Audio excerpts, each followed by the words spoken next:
Hi, this is Christian, the Dungeon Master for the Strings of Fate. You may have noticed that this isn't the Wednesday episode. This isn't episode 19 of our podcast. As we've announced on social media, we are moving to a once-a-week upload schedule. This means that the next episode, episode 19, will actually go up this Friday at 4 p.m. Eastern Standard Time. This is a conversation we've been having internally about what will work best for us as a team to avoid burnout and then allow us to work on other creative projects related to the podcast. But we didn't want to leave you without any content on Wednesday. So Mikayla and I got together, got some questions from the SOFpod regarding the world building surrounding Aphra, and recorded something that we've been thinking about doing for the past few weeks. We've tried this over streams before, but this is the first time that we've done it in a recorded and edited medium. We had a lot of fun with it, so we hope you enjoy.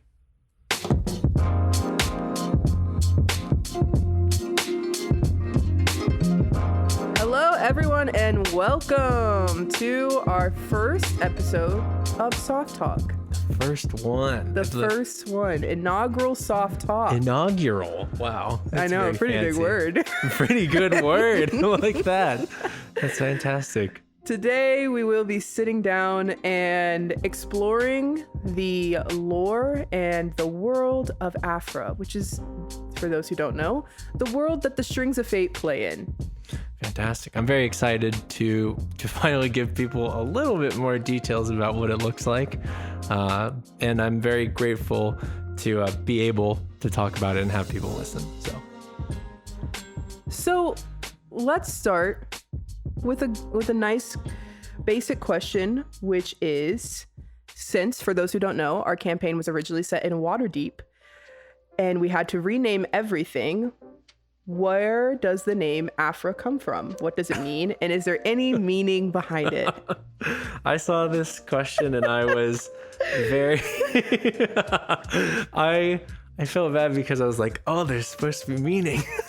And the short version of it is that it's named after my cat. And the long version of it is that I just sat down one day and I was world building just because I had never really done it before. And I had done one of those things where I started from the ground up. And the whole time they're like, don't name it yet. You don't have to name it yet. And then I drew something that's like, okay, now you can name it. And I was like, oh my gosh. And I was like, and my cat just like walked by and I was like, Aphra. It's a beautiful name. It's a great name. It's a great name. And no one would have known, but now they do. But now they absolutely do. I love it. Aphra, my cat, Aphrodite, is just my whole pride and joy of my daughter. So I'm very glad to give her a homage in our world, that sort of thing. So in Aphra, what is the fashion and clothing like in the different areas? Are there noticeable differences between the regions of Aphra and their clothing and their sense of style? With Aphra, there's a lot of different fashion styles that are just all over the place. I'd spoken about how I didn't want to make the whole world medieval like D&D has. I had moved forward a bit more towards 1800s. I use the word Victorian a lot, but that only really describes England in that time period, whereas there is a whole sense of culture in that area where I looked into different clothing styles and what people were wearing and how that was at the time. But to narrow it down, there is a place in Aphra that's a little more medieval in their fashion sense. It's a little more Western Europe medieval. That's Ancir. All of Ancir is like knights still, and clothing that has to do with like nobility in terms of, what's the word I'm looking for? Like old 1400s, 1500s noble attire, that sort of thing. Everywhere else, as you go outwards, is a lot more Victorian style in terms of like the principalities. But when you go to places like desert kingdoms, that sort of thing, the clothes are much looser, but still more elegant. A theme I wanted to touch on is that it's a world where everyone is seeking luxury and everyone is seeking some sort of opulence or looking good, if that makes sense. So fashion is a huge part, and every nation has a different style of fashion. a lot of the sovereignty's fashion has incorporated magic into it. So things like clothes that change on command, clothes that have some sort of like visual effect to them, like fireworks that bloom on the design. If you go north to like the Boreali, it's a lot more like heavy furs, heavy clothes that are made naturally, like leathers and that sort of thing, because it's a lot colder up there. And then the Painted Valley, cowboys all across. Cowboys that turn into pirates, that turn into everything. I wanted to make a world where any fashion sense could exist. And if I could show pictures, I have a whole resource album that I might drop in the SOFpod at some point that I was putting together of fashion in Aphra. But there is a lot of inspiration around like 1800 styles clothes from different cultures across the world, that sort of thing. So bouncing off of that a little bit, what area are you most excited for us to explore in the game? It's tough because there's right now they're kind of you're at a crossroads, and both areas will lead you somewhere that I'm excited about. I'm very excited at the prospect of you all going to Lunastra, which is the holy city of the Mother Night, and then going through the Painted Valley again, out into like the Sapphire Strait, across, taking a boat through the principalities. I really would love like a sea adventure with all of you, as well as to see like the weird stuff in the Painted Valley and how it's still like a land that's filled with nature, but also filled with monsters and beasts, that sort of thing. But if you were to go the other route and go towards Ansir and go through Garla and that area, it's very much like Gothic horror, very towering cathedrals and that sort of thing. And I would love to see what happens there. I'm just very conflicted over where you all should go or where you all want to go and which place I'm more excited to be. But I will say that for my thought of what kind of adventures the Strings of Fate do, probably heading towards Lunastra and going on like a ship outward, or exploring the Painted Valley and going back towards the cowboy area a little bit, is a little more up your alley. So I think for you all, I'd be excited for you all to go up north. And Aphra has a lot of different areas. You know, we have Ansir, we have Lunastra, we're talking about all these different things. Was there any inspiration that you pulled from any like mythology or other works of like, there's so many like different lands. What was your inspiration behind like some of them, of like creating them?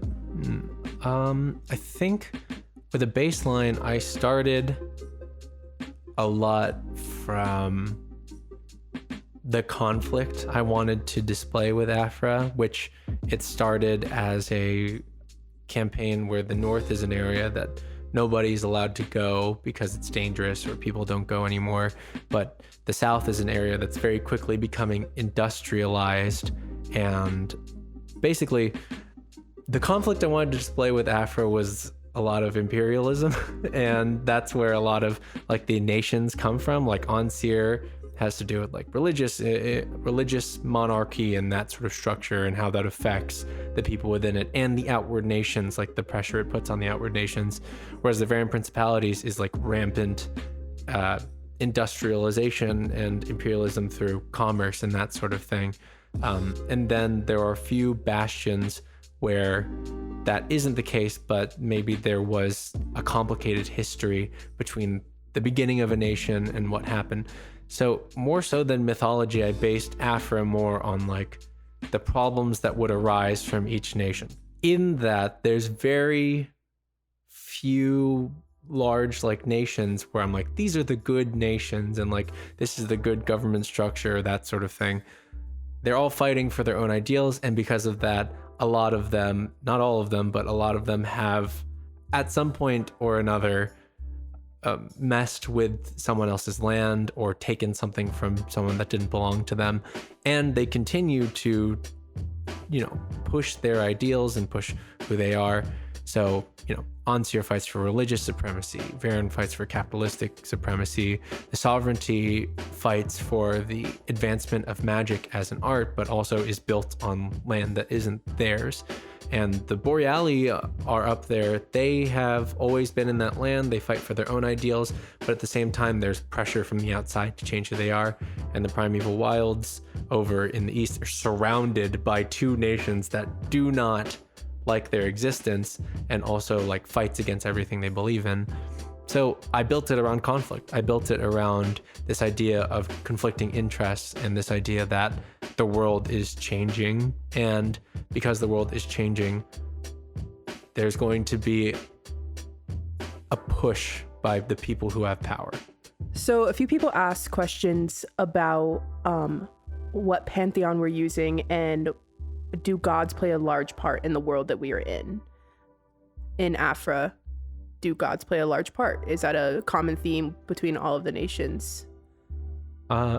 This one's interesting. It's something that we haven't fully touched on, is what the pantheon is, but I built a completely custom pantheon, but I built it with the thought that the gods don't play a huge part in the world. They're not direct intervening. They very rarely speak with people directly. They provide guidance, they provide power. Like Vondrick is a word that I use a lot. It's a word that if it is based off something, I don't know, but I came up with the word to describe the people that were there, the indigenous people of Aphra, basically. But the gods there, they are in their own realm. They don't walk the land. They impart power through people. It's within their blood, their bloodline, that sort of thing. And then the gods themselves are pretty distant. The Morning Lord and the Mother Night themselves, they've come into power recently. And because of that, they also are able to give power to their followers. They're able to, some people say they speak to the Mother Night or the Morning Lord, though the veracity of those claims is questionable. However, the thought that I had is that the gods in this world are fallible and they're constantly changing. So the pantheon itself, though it was built on the 4 primordial gods that I have, the pantheon itself is constantly changing about who has power and who doesn't have power, and it's all just different, and people don't really know how it works because it's in a realm above them. But in terms of how much influence they have in the world, they have influence. It's just not the same as what you would think of like with a D&D god. And so would you say that they're involved in like the daily life of a lot of the people who live in Aphra, or do you think that they're just a lot more removed? I think there's a lot of people that would believe that they're involved in the daily life, but in reality, no one really knows. They definitely impart power on people. There's casting that doesn't come from just arcane magic or the Morning Lord. There's definitely Vondrick casting that happens, and that is true. But that isn't from a direct influence of a god or a direct flow from a god. That's just something that's been with the Vondrick people. But because of how the people in Aphra view God, they do believe that, yes, the gods are intervening in every moment, that sort of thing. Speaking of spells, I'm so excited for this question. Someone asked if there are any spells that are forbidden or outlawed, both from society, thinking of them negatively, or if there are any spells just as a DM that are outlawed in this world for us players. Plenty. There's plenty of spells that are outlawed in society, on Syrian society, most of all. Arcane magic, even though it's accepted by the sovereignty, is in Onseer not allowed. Anything that isn't like directly from the Morning Lord is illegal. Like it's witchcraft. It's something that will get you in front of a church tribunal. However, in this world in general, a rule that you all haven't hit yet is that as you get higher up in spell slot levels, certain spells that are like world-changing, game-breaking just haven't been discovered yet. So a lot has changed from our D&D homebrew game, where D&D is like you can get to 9th level and there are wizards casting teleport and changing the world and wishes that can completely destroy a continent or something like that. That magic doesn't exist yet. So if you were to cast that spell or want a spell like that, it would be a process to learn, and you would be the first person to cast it, if that makes sense. You would be somebody that is immensely powerful because you are basically doing something no one else has done before. So while these spells aren't outlawed, they technically don't exist yet in my world. So basically, the higher we get up in spell slot levels, the more I'm going to have to talk with you all and be like, okay, for spells, like if you want to take like this spell that's extremely powerful that changes the world or something along those lines, we're going to have to talk about how it works, because you're going to be the first person to have invented it and are using it, and we can go with that route, but you're also going to get a lot of attention because you're doing that sort of thing. So I know in Onseer, it's pretty, it's magic is a no-no. We've learned that from people who listen to the show. You've learned that magic is a no-no here in Onseer. And other parts of Aphra, I know that it's not outlawed, but is magic just not common? Is it not as common, or does it depend on the region? Are there like specific regions that are very magical? That's my question. That's a personal question, not from the Discord. Without getting into the entire magic system, which I can do a different time in the SOFpod or something along those lines. Those limes? Limes? Something I can do along those lines. I can basically say that there's different types of magic. They all differ based on the source of the magic itself. So arcane magic, which is the magic that can do anything because people are writing it and people are discovering runes that are able to, like wizards and such, are able to do things that are completely out of this realm. People don't fully know what the source is, but it's a new type of magic and it's scary to people, but the only real nation that outlaws it is Onseer. Boreali are fine with magic. There's plenty of casters in the Boreali. Their magic looks different than any other nation, of course, because that's just the type of magic that they've learned. Varan Principalities, they will do anything to get ahead. So magic is completely on the table if you can learn it, and you can pay for tutors from the sovereignty to teach you how to use magic. Or if you're born with magic, even better, like use it to get ahead. That's fine, that's perfect. It's easier for them to just buy technology that does the same thing. So instead of learning how to cast like Fireball and knowing how to do that at all times, having a gun at your side is a lot more effective for them in most cases. So they are a mix between the two, and they've chosen technology further than magic, but it's not outlawed. Primeval Wilds, there's certainly casters in there that are not arcane but more natural based magic, and really the only place that has a big problem with it and makes it known that they have a big problem with it is Onseer. But every nation just knows that when we go to meet in Onseer, we don't cast magic, or if we do it in the privacy of our own sanctums, and we make sure that we have money to bribe the Kingsguard to not tell the knights, that sort of thing.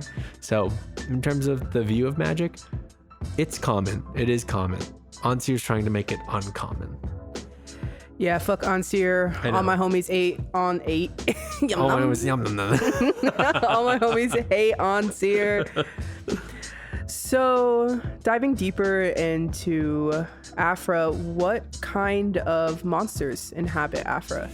All types. There are monsters that I'm a huge fan of, leviathans and behemoths, the thought of enormous monsters and strange beasts that inhabit forests.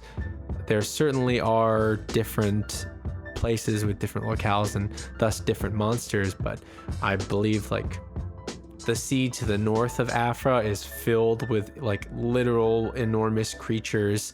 The plains of the Painted Valley have creatures that live beneath it, and then within the forest, I have in the works basically like a whole hunters guild that their whole job is to go into the Painted Valley and deal with monsters and make sure that like people get through safely if they're trying to go north or travel through the Painted Valley, because it's extremely dangerous.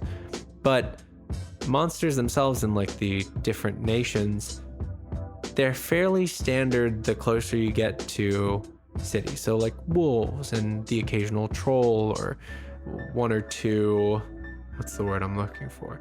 One or two maybe dire wolves or owl bears or something like that.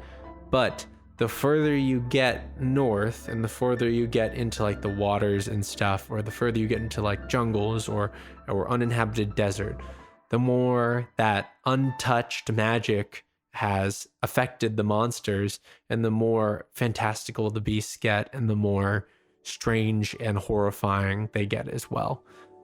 There's a lot of weird places in Aphra with a lot of really strange monsters. It's just that there hasn't been a ton, though we have seen one, which is that the worm. Everyone calls it a worm. I've described it as snapping turtle before. But yeah, the worm.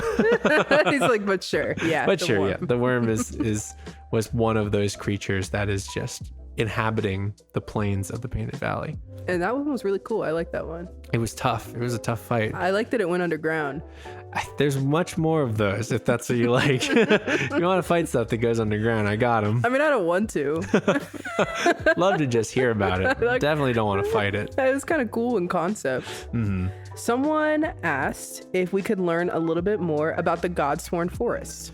Godsworn Forest, the northernmost part of the Painted Valley, is also the most dangerous part of Aphra, because it's the closest to the Northern Marches, which is completely dangerous, uncharted territory that nobody knows what is beyond the Godsworn Mountains. The Godsworn Forest is like, it's almost like a trial. It's like, in order to prove that you can go north, you need to get through this forest, because if you get to this forest and you either die or realize that it's way too dangerous, you do not have the resolve for what lies further north. It's like One Piece. It is like the Grand Line. It's like the Grand Line, exactly. It's like it's the barrier. It's like, if you can't beat me, you can't go to the Grand Line. That sort of thing. So the Godsworn Forest is like, there are people that live within it. There are settlements in the Godsworn Forest, but those are people that have been forced to live in the Godsworn Forest. So, for instance, there are organizations that have like shady headquarters there, or survivors that make their livings out there, or just communities that are tough that have found some merit in living in the Godsworn Forest. But it is mostly like a mist-taken forest with overgrown trees and a place where the monsters grow to be deadly in their prowess and also strange and twisted by magic. So everything in that forest is extremely dangerous, and you need to hire somebody in order to get you through there, or you need to know the right paths to walk to mitigate the danger. The Godsworn Forest is some place in which I think it would be cool if you all went. I don't know if there's any huge reason for you to go that I've thought of, or has to do with any of your backgrounds, but it certainly is a cool place, and it certainly is a place that I would love to take a group at some point. Sounds like we'd die. It does kind of sound like that. Yeah, it does sound really dangerous. I don't know if I'm willing to put our lives on the line. That'd be like a fun one-shot, though. It would be a fun one-shot to just travel through the forest or trying to get north, that sort of thing. What does artistic expression look like in the world and between the regions? Artistic expression is different between each nation. The easiest one to start with is the Boreali, because they're built on it. I didn't want to just go with like, oh, they're a warrior nation, they rule by strength. I didn't want to go with that, and so I changed it up, and they're more based on passion than they are strength. So everything they do, they want it to be an art. Everything that they do, they only ask that you do your best at it and that you express yourself in the best way. And to them, anything is art. The way that an archer pins a bullseye is art. The way that a basket is weaved is art. Like, that artistic expression is valued in that community very much so. On Seer, it's very traditional. It's basically religious art is the most valued. It's a lot more Gothic architecture that is very much, architecture itself is very much used in ways that is to express the Morning Lord's light and to invoke a sense of sunlight and warmth. And those that can express that, that's the art that is very much valued. So I would say, though I'm not an art history person, I'd say a lot of it's very Baroque. So there's a lot of noble influence, there's a lot of opulence expressed by the church, but at the same time, there's this idea that it all turns back towards God. That's really cool. Thank you very much. I think that we should do like a visual mood board for the different country, little Pinterest board. That would be a good idea. I'll start something. I'll put in like a few, and then I'll be like, everyone else. I think there was this. one time that you sent a picture of a town, and whenever you showed me the picture, it like blew my mind. I was like, I was not imagining it like that at all. That's so cool. But I was like way back we posted it in our other Discord, but I think that'd be pretty fun. I think I'll look into that. I think I didn't get into the others, but there's a bunch. Sovereignty is, all artistic expression is welcome, but magic is a form of art to them. And then varying principalities, it's literally the richest, like the most money you can pour into something to make it the most extravagant is art, that sort of thing. So, Gold melted onto a canvas. Exactly. It's literally like there's Baroque, and then there's literally like I took a bunch of my jewels and I put them on a canvas and I melted gold onto them, and it's beautiful to me, like that sort of thing. It sounds beautiful. Sounds like I'm a little broke, but it's a little broke. Are there any significant changes that you made to a pre-existing race that has already been made? The big change I made is that there is no real like essentialism in our game. There's no predetermined like, oh, orcs are this and elves are this and this is this. There are different things that separate them based on culture and stuff, but at the same time, no one nation is tied to a culture. So a lot of people think like, oh, Aunseer because it's extremely strict and religious. I imagine human elves or that sort of thing because that's kind of what D&D has ingrained into people. But in reality, it's everybody. There's anybody can exist in Aunseer. Anybody can be Aunseerian and do this. I didn't want to explore the themes of fantasy racism. I didn't want to do that there's a million D&D stories that have been told using that sense of things. I didn't want to do that. Instead, what I did want to do is just tell a story of like, this is just, instead what I did is that I just wanted to expand more on like what maybe certain areas cultures look like. The Genasi are a huge part of the world of Aphra. It's there that every race was there at the beginning, but the Genasi and the Tiefling, they were sort of the progenitors of the races, that sort of thing. Like they were at the beginning of it all, and it all traces back to Genasi, that sort of thing. And then another cool thing that I've started going for is that like, well, it's true that like Genasi that are mixed would just have different aspects of each element, and that's just something that's not really explored. So when you were like Mist Genasi, I was like, yeah, it would be a Mist Genasi. Like, that's right. It would be like a Mist Genasi or like a Storm Genasi. Like, it would be like, instead of just like a Fire Genasi, it'd be like a Lava Genasi or something along those lines. That'd be so wicked. Like, there is a lot of great things that I want to expand on the different cultures on. At the same time, that's difficult to do, to make sure that it all is like rooted in fantasy and it's not like encroaching to like taking someone else's culture and then being like, haha, it's part of my fantasy game now. So I don't try and be like, I'm taking this aspect of this culture and I'm putting it on Orcish or Boreali culture or Dwarven culture, that sort of thing. In most cases, I just try to stick to fantasy and that sort of thing. And in places where I am allowed to do that, such things like Filipino culture, where I find cool aspects of that, then I do my best to research that and see what aspect of this I really like and how that will translate over, that sort of thing. So in terms of changes to races, the only real change I've made is that whereas in D&D, each race is tied to an alignment and then tied to thus like a culture and then what they're supposed to do and where they would be, like, it's just everyone is everywhere. That's not a focus of the world.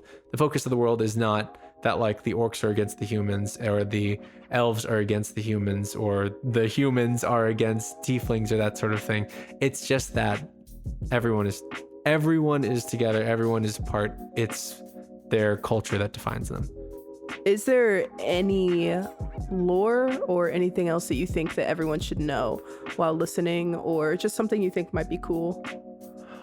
The big lore that I think that kind of gets lost sometimes, it has to do with the whole pantheon and gods point, which is that the gods are gone. Like the gods are separated into their own realm. And that they thus don't have that much of an influence on the world. And because of that, the world is changing. But another piece of that is that when the gods left is when arcane magic appeared, and arcane magic began to change and become something like a science more so than like a gift. So I think that the origins of magic will not really come up in our campaign because that's not something that all of the PCs are interested in, and nor does it really have a lot of prevalence in terms of your stories. But in terms of understanding why Ancir wants the arcane sort of stifled or at least kept out of their nation, or what that means that there are people learning new magic and turning it into a science that everybody can have, is pretty like world changing. I'm trying to think if there's another piece that would be really big in terms of war. This is one that's more pertinent up north, but these nations all had banded. There's another piece that is a little bit of just side history, but all these nations had banded together to fight a northern excursion from like another imperialist force from the north, like beyond the mountains. And that force was wiped out in a day by forces that nobody fully understands, but Ancir attributes it to the Morning Lord because all they knew was blinding light, which wiped out all of their enemies, that sort of thing. So that piece is interesting. That's another thing that probably won't come up as easily. But out of anything, if there's something lore-wise that I think people should pay attention to, it's the idea of the planes that keeps coming up. The thought that there was a time when the world was not disconnected from the rest of the planes of the universe, and the idea of planar bleeding and that sort of thing, where the different planes of existence, like the nine hells and the abyss, but also like the Feywild and the plane of Elysium, like those things, there's the possibility of them bleeding into the world as it stands. That piece of lore is always interesting to me, and also one that I think is fairly important but doesn't get brought up a lot. And lastly, my last question for you is, if anyone wanted to build their own world, what advice would you give them? Don't. No. No. The whole thing about it is that whenever someone asks the question, it's like, it's as if there's like a hint or something, but there really isn't. I would say that there's a lot of games out there that you can use to build a world that will make it much easier. So stuff like The Ground Itself by Everest Pipkin, or I don't have a full list, but I can have one in the SOFpod. I use a lot of those games to help me make stuff or build things, and that's a much more fun way to go about it than getting a blank sheet of paper out and being like, I will do this because I feel like I have to. As a DM, I need to build my own world at least once. That's really difficult if you're not somebody who's already inclined to wanting to build a world. And even if you are, it's good to have an idea of, what questions do I want to answer? What do I want to do here? That sort of thing. I think that there are plenty of good reasons to build a world, but you don't have to as a DM, and you can always start from something pre-built and then move into your own stuff and world build. But it's a big task, and don't beat yourself up if you find it to be like very monumental and you need to go into outside sources to help you. At the end of the day, it's for fun. It's for your players' fun. It's for your fun. It's not so that you can make something to sell or something along those lines. It's to create something for your players to play in.